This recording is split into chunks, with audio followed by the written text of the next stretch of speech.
Bertemu kembali dalam mata kuliah statistik kepada rekan-rekan mahasiswa dan mahasiswi. Pada materi kali ini saya akan menyisipkan sedikit praktikum. Saya berharap kepada rekan-rekan mahasiswa dan mahasiswi untuk menyiapkan aplikasi Microsoft Excel. Pada pertemuan kita kali ini akan membahas tentang penyajian data. Pada penyajian data, kita akan membahas tentang organisasi data. Apa itu organisasi data?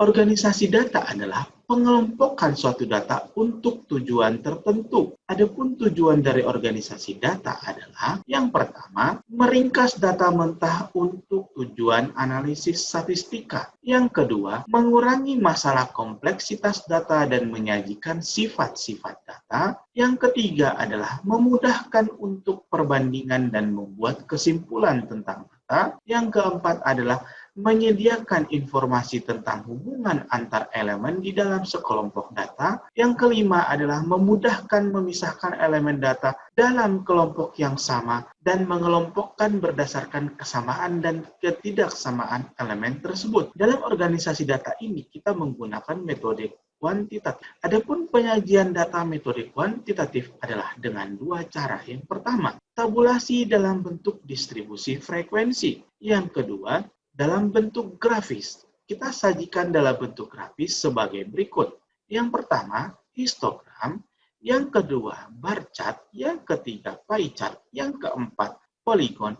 Yang kelima, line chart. Keenam, grafik ogive. Yang ketujuh, scattergram. Distribusi frekuensi. Distribusi frekuensi adalah pengelompokan data dalam berbagai kelas atau kategori yang menunjukkan jumlah observasi setiap kelasnya. Contohnya adalah berikut. Nilai ujian akhir mata kuliah statistika 50 mahasiswa adalah sebagai berikut. Dari data yang disajikan tersebut, mata kuliah statistika dari data yang disajikan dapat kita baca sebagai berikut. Dari data yang terlampir ini, kita dapat melihat bahwa jumlah observasinya adalah sebanyak 50 mahasiswa. Pertanyaannya adalah, bagaimana bentuk distribusi frekuensinya? Langkah-langkah membuat distribusi frekuensi sebagai berikut. Yang pertama, menentukan jumlah kelas. Yang kedua, menentukan interval atau lebar kelas. Yang ketiga, menentukan batas kelas individual. Yang keempat, menghitung jumlah observasi setiap kelasnya. Menentukan jumlah kelas. Menentukan jumlah kelas kita dapat menggunakan dua metode. Yang pertama adalah rule of thumb. Rumus rule of thumb adalah 2 pangkat K lebih besar dari N, di mana N adalah jumlah observasi, di mana K adalah jumlah kelas. Mari kita menggunakan aplikasi Microsoft Excel. Rumus rule of thumb tadi adalah 2 pangkat K lebih besar dari N, di mana 2 pangkat K, kelas belum kita dapat, jadi kita buat K, lebih besar dari N adalah observasi. Observasi adalah 50 mahasiswa yang mengikuti ujian statistik.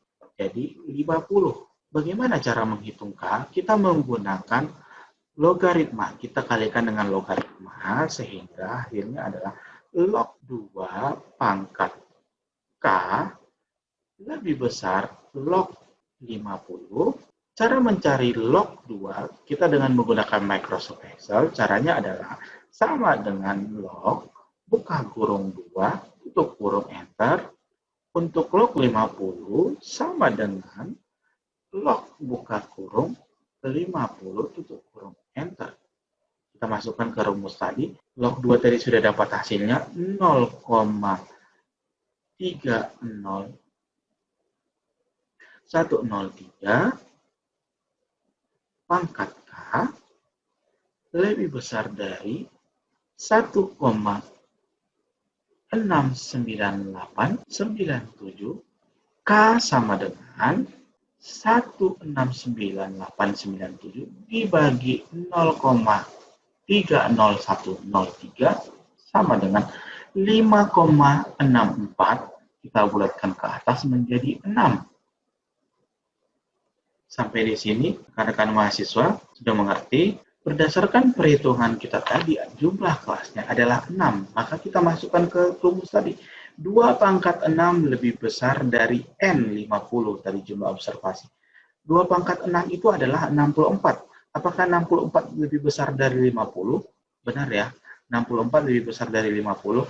Berarti jumlah kelas yang kita pakai adalah 6. Berikutnya adalah dengan metode Sturge. Rumusnya, K sama dengan 1 ditambah 3,3 log N, di mana N adalah jumlah observasi, K adalah jumlah kelas.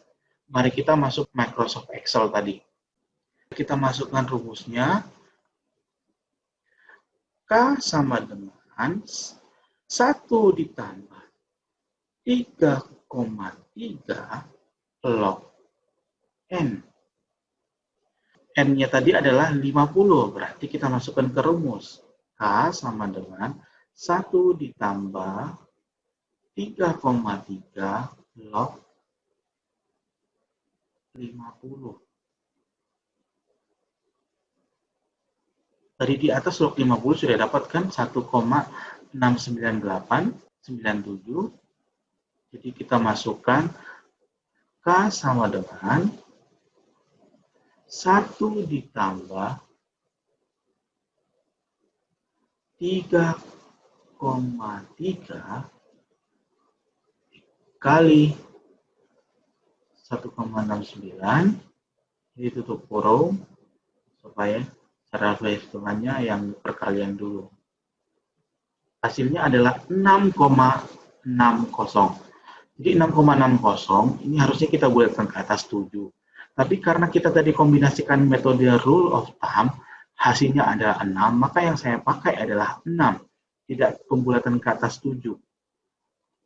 Jadi nanti kita pakai jumlah kelasnya 6, karena kita kombinasikan dengan rule of thumb.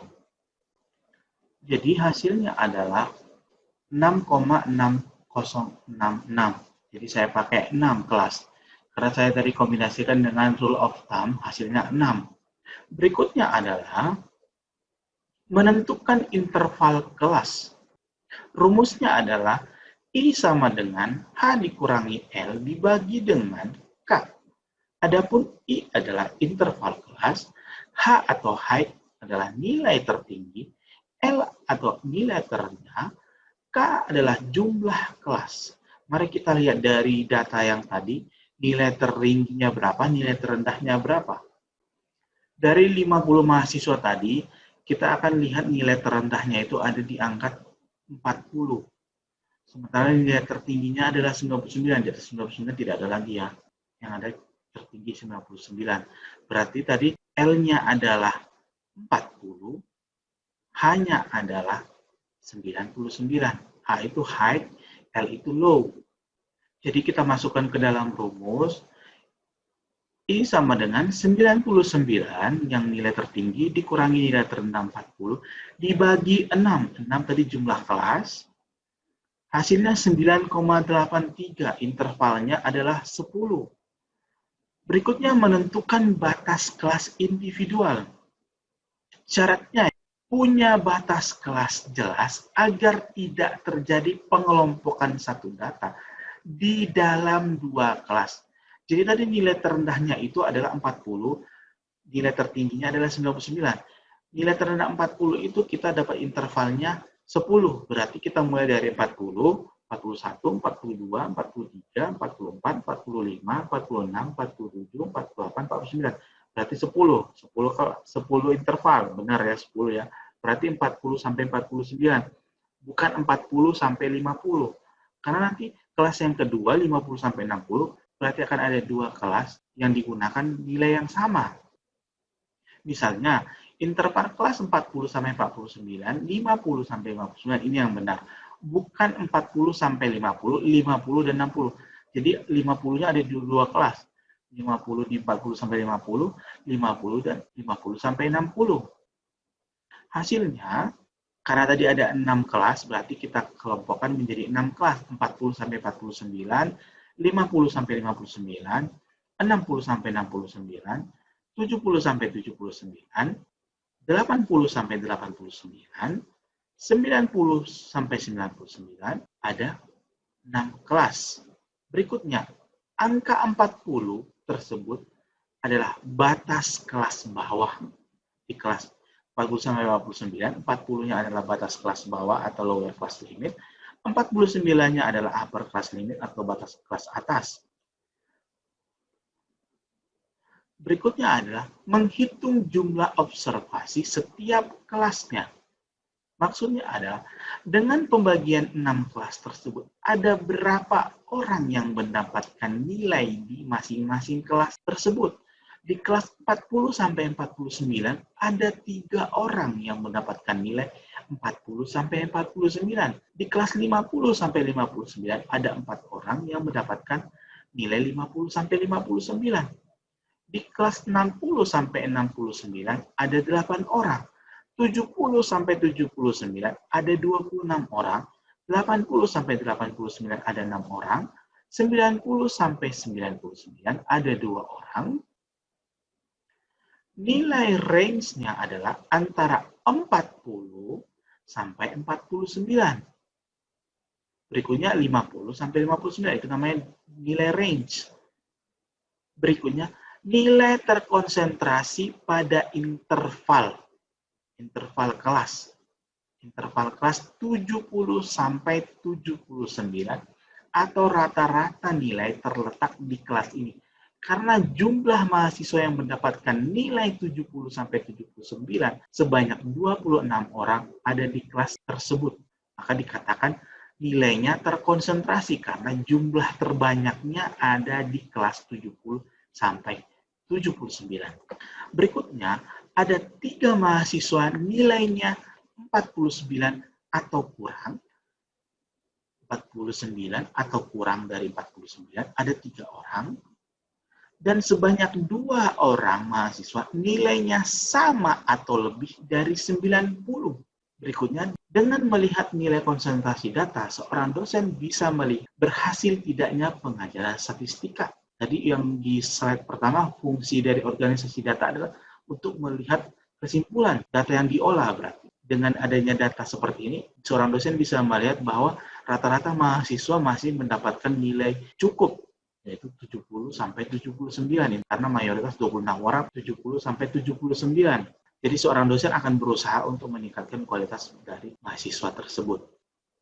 Berikutnya adalah distribusi frekuensi relatif. Distribusi frekuensi relatif digunakan untuk mengetahui seberapa besar frekuensi kelas tertentu dibandingkan dengan kelas lainnya. Contohnya seperti ini.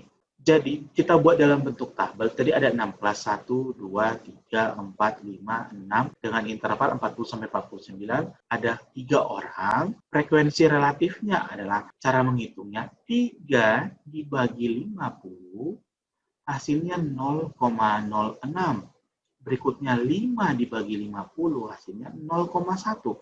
8 dibagi 50, 0,16. 26 dibagi 50, 0,52. 6 dibagi 50, 0,12. 2 dibagi 50, 0,04. 50 dibagi 50 sama dengan 1. Karena hasil penjumlahan dari atas pun tetap 1. Berikutnya, untuk perhitungan frekuensi persentase, kita tinggal kalikan 100 saja. Jadi tadi, 3 dibagi 50 dikali dengan 100. Berikutnya, 5 dibagi 50 dikali dengan 100. 8 dibagi 50 dikali 100. 26 dibagi 50 dikali 100. 6 dibagi 50 dikali 100. 2 dibagi 50 dikali 100. Hasilnya, presentasinya ada 6, 10, 16, 52, 12, 4. Totalnya 100%. Atau bisa juga dengan dari frekuensi relatif ini 0,06 dikali 100, hasilnya 6. 0,1 dikali 100, 10. 0,16 dikali 100, 16. 0,52 dikali 100, 52. 0,12 dikali 100, 12. 0,04 kali 100, 4.